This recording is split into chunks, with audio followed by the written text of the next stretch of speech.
मन्नूलाल और छोटू लोगों द्वारा किए गए अजीबोगरीब करतबों की चर्चा कर रहे थे।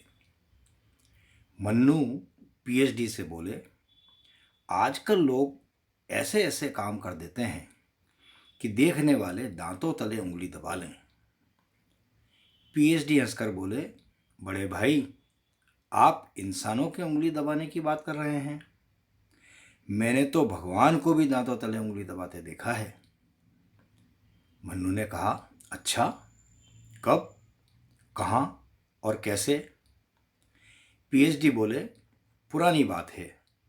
मैं उस समय एक सुदूर गांव में एक किसान के पास था। गांव बहुत छोटा सा था, सब लोग मिलजुल कर रहते थे। गांव में एक छोटा सा गणपति का मंदिर भी था। गणपति की मूर्ति शायद किसी स्थानीय कलाकार ने ही बनाई थी। गणपति का सूंड सहित चेहरा काफी सुंदर था। हाँ, उनका पेट जरूर कुछ ज्यादा ही बड़ा था। उसी अनुपात में पेट पर नाभि भी बड़ी और गहरी थी। ग्रामीण रोज गणपति के सम्मुख घी का दीपक जलाते थे। कोई नियम तो नहीं था, पर अपने अनुमान से ग्रामीण बारी बारी घी लेकर आते।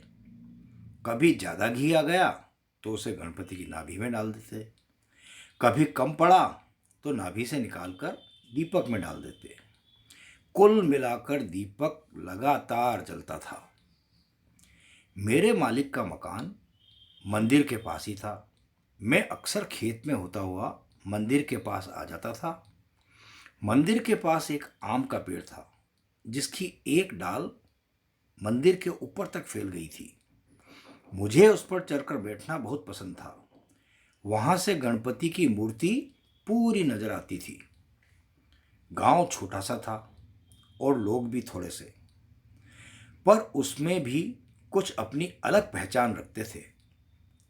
भाग्यवती भी उनमें से एक थी।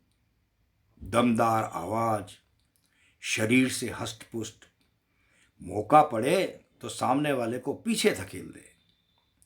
उसके पति तो बेचारे उसके सामने निरीह गाय थे। भाग्यवती मंदिर तो जाती थी, पर घी कभी नहीं ले जाती थी। उसका यह सोचना था कि वैसे ही बहुत घी आता है। हाँ, दीपक में अगर कभी घी कम होता तो वह नाभि से निकाल कर दिए में डाल देती।